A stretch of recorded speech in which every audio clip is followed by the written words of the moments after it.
Hey guys, Ash here coming at you today with a very special 5-on-5 friendly challenge scrim recap between Onehive and North Remembers family, guys. Super excited about this one. I'll get into all the genesis of this entire event in just a second, but here are the rules. It's 5-on-5. You can see the town hall compositions, 2 attacks each, 2 defenses each. Each player has 5 minutes, and the team captain may assign the attacks in any order. The most stars overall wins.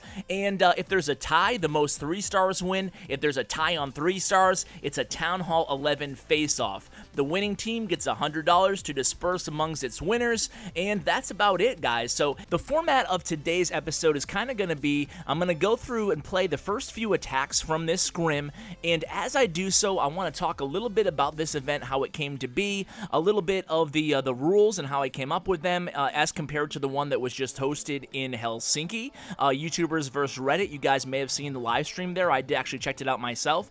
And also want to talk about a few improvements to Friendly Challenge that I feel could really help little events like this. So what I'm going to do is, just to set the table here, I want to go over the roster so you know what's going on in the background right now. And then in the second half of this recap, or maybe even the second 2/3 of this recap, we'll really get into this match. I'll put the score up on the screen and you can see play by play how this event ended, because it did indeed come right down to the wire at the end. Really exciting ending to this match. So let's kind of start with both rosters here. So representing Team Onehive were the following. Drum roll, please.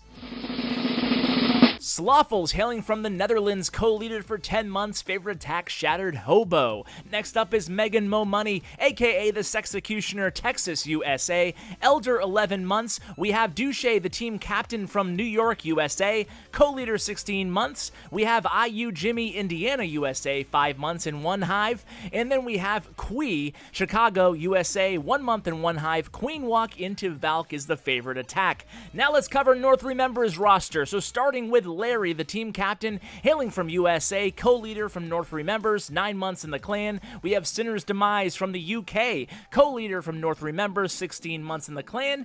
Fatty from New York City, USA, North Watchers co-leader, 2 years in the clan. And Captain Donut, Florida, USA, North Remembers Elder, 3 months in the clan. And last but not least, Holy Buck 27, aka Dylan, West Virginia, USA, North Watchers co-leader. And that is our rosters for this arranged little friendly challenge scrim, guys. So now that you've met both of the teams a little bit, let me tell you about how this idea came to be. So I was watching the whole Reddit versus YouTube friendly challenge showdown in Helsinki, Finland about a week or a week and a half ago, and you know, I much love and respect and props to all those guys who took part in the event. Galadon and Pat did a good job hosting, and I tuned in to see obviously Alvaro and Powerbang, my buddies there, and I kind of thought to myself, you know what, this can be done better format-wise. So there were really 3 things that I really wanted to change from the Reddit versus YouTuber format and kind of make it for a more competitive event idea. And this attack here actually illustrates that first point very well, because what I wanted to do is bring an element of strategy to this contest, whereas it really matters a lot who dips down and goes for 3 stars, what order that you show your bases to your opponent. Remember, everybody has to attack twice, and everybody has to defend twice. I totally gave the team captains full autonomy in choosing what base designs they share, in what order they share. I want to leave that all up to the teams. I don't want to dictate that myself. Basically, my thought process being, I don't want to get in the way of anything that these teams want to do here. I want to give them as much autonomy as possible. I don't want to micromanage these teams. And let's talk a little bit about these teams. They were both on their own TeamSpeak or Discord or whatever. They were both talking to each other throughout this entire event, so they had their own little war room set up so they could actually coordinate things on their ends. So on to the second point that I wanted to bring to this event, and that would be, and I can't stress this one enough, guys, is I wanted really solid defensive bases. I wanted the best bases in the game. By the way, guys, if you're looking for some good layouts, go ahead and snag one of these, because these are the best that Onehive and North Remembers family has to offer. So the idea here is I wanted to kind of stay take a step back away from the clan war mindset where 3 stars wins wars, and I want to really put some of that inherent value that used to be there on 3-star attacks back into the contest. So a 3-star should be something to really celebrate. So what I did was, I want to make this event as difficult as possible for all of these attackers, and it really gives the event a little bit more gravity,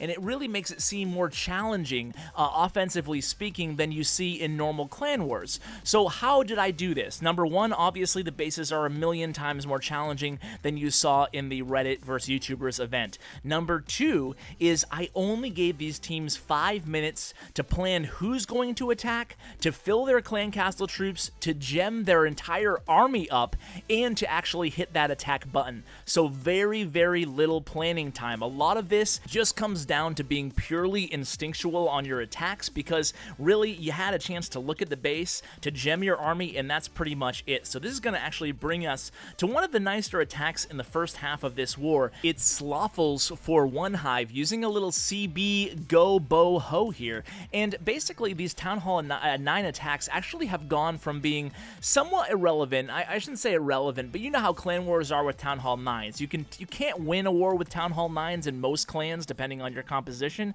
but you can certainly lose wars with Town Hall 9s. So this is actually a really cool attack here. It gets the bowlers to the core of the base, really nice funnel there, able to save the king, gets him directed to the core. Unfortunately, those healers get off of the queen, they lock onto one of those golems, and really here it's not going to be the end of the world because the queen is actually in a pretty low density zone in terms of firepower there, so she's just going to go to town there. The bowler's doing their work under the rage spell while he trickles in about half of his hogs from each of the flanks, sitting on about a half dozen here to go in from the back end. So really nice attack here, and you can see the queen's kind of stuck on a wall, but at this point the healers on that golem are really providing a lot of cover fire for the hogs. So I want to say that Onehive used this CB Goba Ho on all their Town Hall 9 attacks with the rage spells instead of heal spells. So if you're looking for an army to use in a pinch, maybe you might want to do what Onehive does and use this. Actually, I want to say that North Remembers used the same army comp as well on their Town Hall 9 attacks. I think a few might have involved 2 golems, so maybe a shattered variation. I think there was actually 1 stoned Goba Ho, I believe, but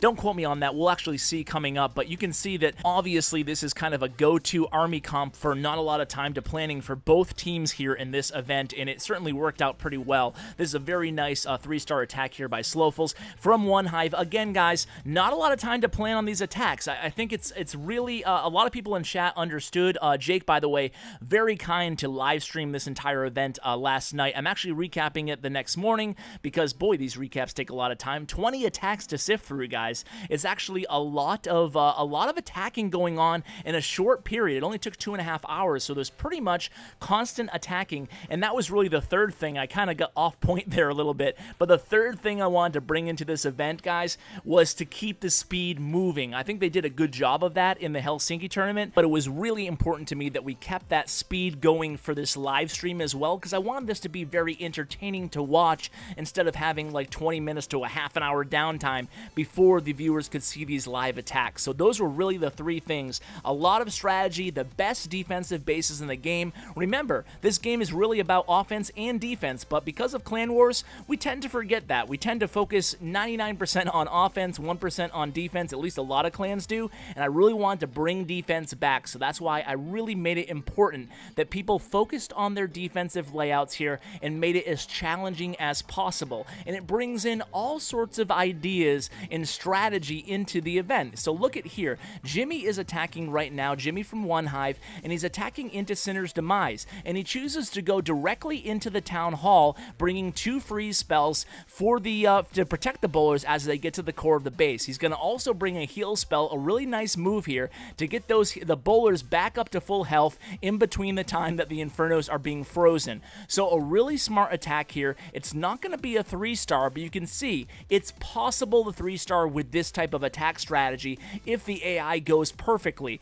But the worst case scenario is you're going to definitely get a 2-star. You're going to see that that's really important to make sure you at least get 2 stars on all your attacks, because remember, guys, there's no cleanup here. People can show 2 separate, totally different bases for each of their defenses, so there's no go clean up and pick up the extra stars. It's not like Clan Wars. If you get 1 star, that's it. 1 star star on the board, that attack is done. So you really have to get used to the different strategy that's involved in this, as opposed to a clan war-like feature that we currently have in the game. Now, as you watch the end of this attack here, as Jimmy just cleans up at this point, trying to get more percentage, although the percentage doesn't really matter at this point, but you never know what's going to happen. You might as well finish out the attacks.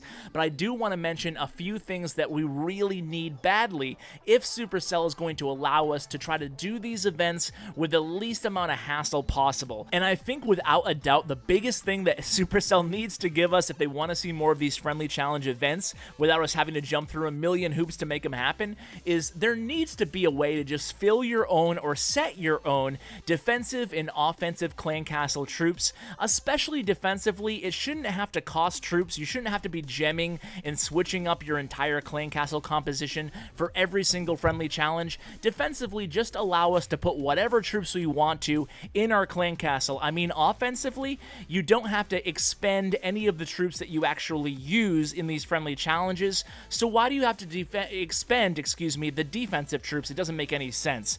Also, come on, Supercell, you need to give us heroes available during these defenses. It's really a shame that we have to gem up the heroes, or I should say that the teams have to gem up the heroes between every single one of these attacks after they've gone on defense. I mean, I'm like an elephant in my memory, guys, and I do remember that on a Chief Pat Jonas interview that he had on his channel about maybe about a year ago now, I remember that Jonas said, guys, listen, no heroes while they're upgrading in Clan Wars, but if we add any additional features to the game, we'll definitely strongly consider allowing people to use their heroes while they're upgrading and not have to deal with a regen time. So kind of throwing that back in his face right now. Hopefully they do add that in the coming update. I know they have a lot of plans to work on and improve friendly challenges. I think the clan castle situation is paramount, and it's a really small change to allow players to actually utilize friendly challenges. There's a lot of other things they could add as well.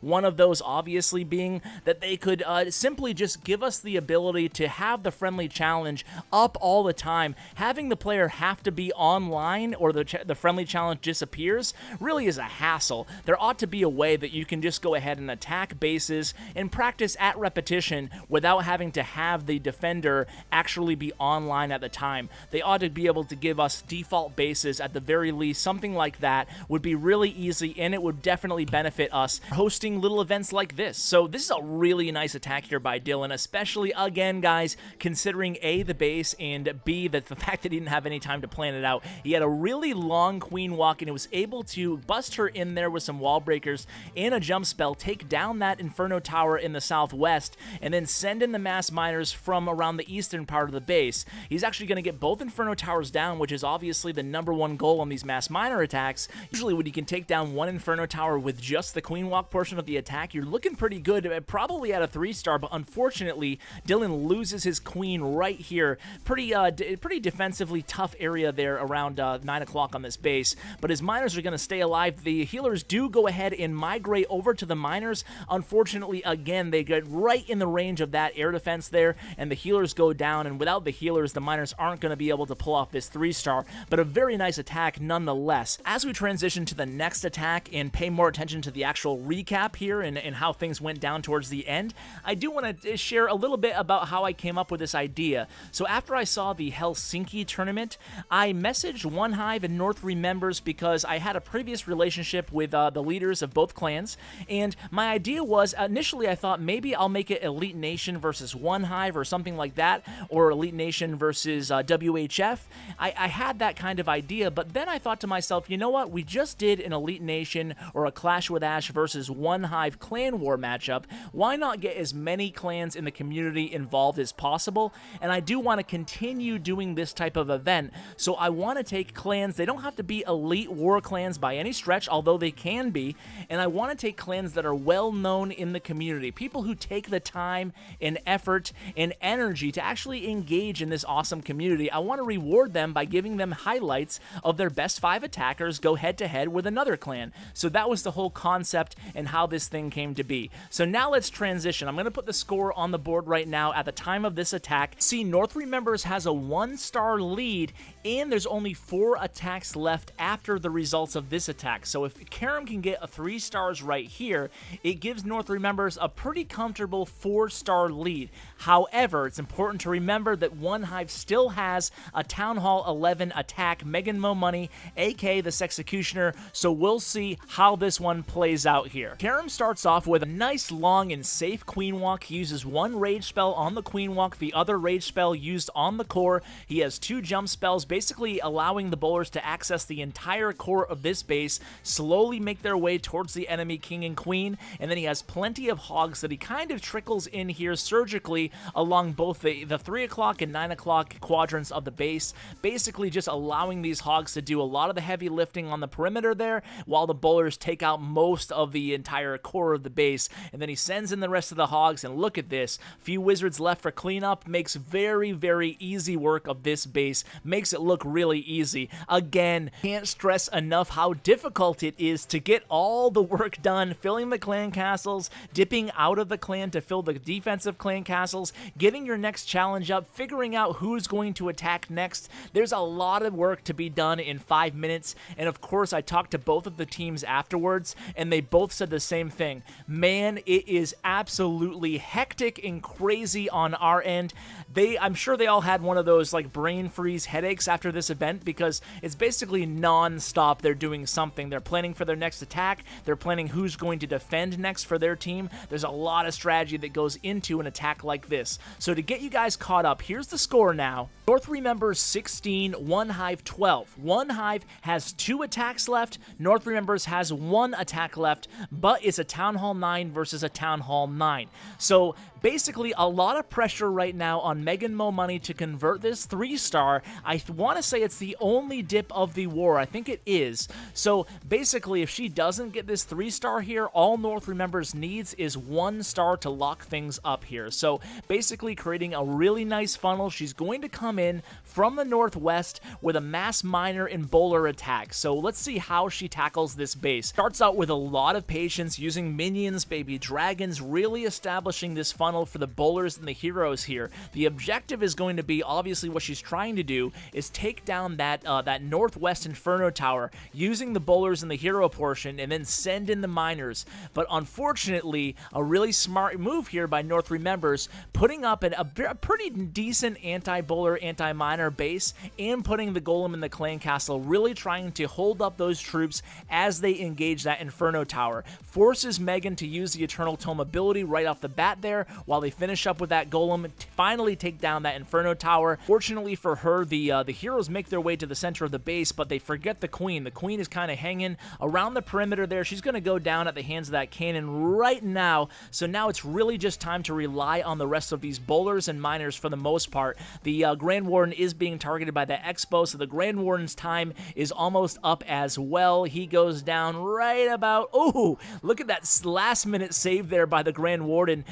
Just at the last second, he gets out of range of that Expo, and the Expo switches off to one of those miners. So actually right now, it looks a little bit closer than it's actually going to be. She uses the heal spell, just barely catching those miners in that heal spell radius, and you can see at this point in the raid, things are looking like it might not be panning out too well. Miners going everywhere, it seems, but that Inferno Tower. But check this out, man. She has a ton of miners, and you guys know how deceptive these miners can be. Sometimes when they're clumped up and they're underground together, it looks like there's maybe a half dozen of them, but in reality, there's 20 of them. So you can see that was the case in this attack. So Megan making things very interesting here. Updated score is now going to be 16-15, going in with only one attack left. So if North Remembers can get a 3-star in this next attack, they'll lock up the victory for the North Remembers family. So this is really, really huge coming up right now, and it's going to be all on Captain Donut. Now, I didn't bring you this earlier, but Captain Donut actually, I think he 1-starred or 2-starred his first attack, so now the pressure was really on to convert and get this 3-star to try to lock it up for him. Now, remember, if he doesn't lock up this next Town Hall 9 attack, attack. You can see 1 minute left. This is the base he's going to be attacking here. Oh, and by the way, guys, I forgot to mention this in the rules, but if the attacking team goes above or beyond their 5 minutes allotted time for attacking, they're given a warning first, and then they're deducted 1 star from their total. So it's a pretty aggressive policy, all in the efforts to keep this event moving along for the viewers watching this stream. And we have over 400 people watching on Jake streaming this this event. So really cool at this point. So we're down 1 attack left each. The score is actually, it was off by 1. I apologize, guys. The score is actually 17-16, not 15-16, but either way, it's still the same. So you can see here, Captain Donut is now attacking, and this is for all the marbles, guys. Keep in mind that Onehive does have 1 attack left, but if Captain Donut 3 stars right here, that's it. That's the ball game. So he does something very smart. He makes sure he at least gets 2 stars here. So he goes right into the town hall with the queen and the wizards to start up this attack. Because remember, if something unforeseen happens and Captain Donut was only able to get 1 star here, well, then Onehive could actually come back and win instead of taking things to overtime. And remember, overtime comes down to the amount of 3-star attacks, which we're currently tied on. So it would actually come down to a Town Hall 11 head-to-head battle to decide the winner of the match. So this is actually a really unorthodox way that Captain Donut decides to hit this base. You can see the Queen Walk getting a lot of value, but it's also taking a lot of time. With the Queen Walk, he takes out not only the Town Hall, not only the Clan Castle, but also both of the opposing heroes,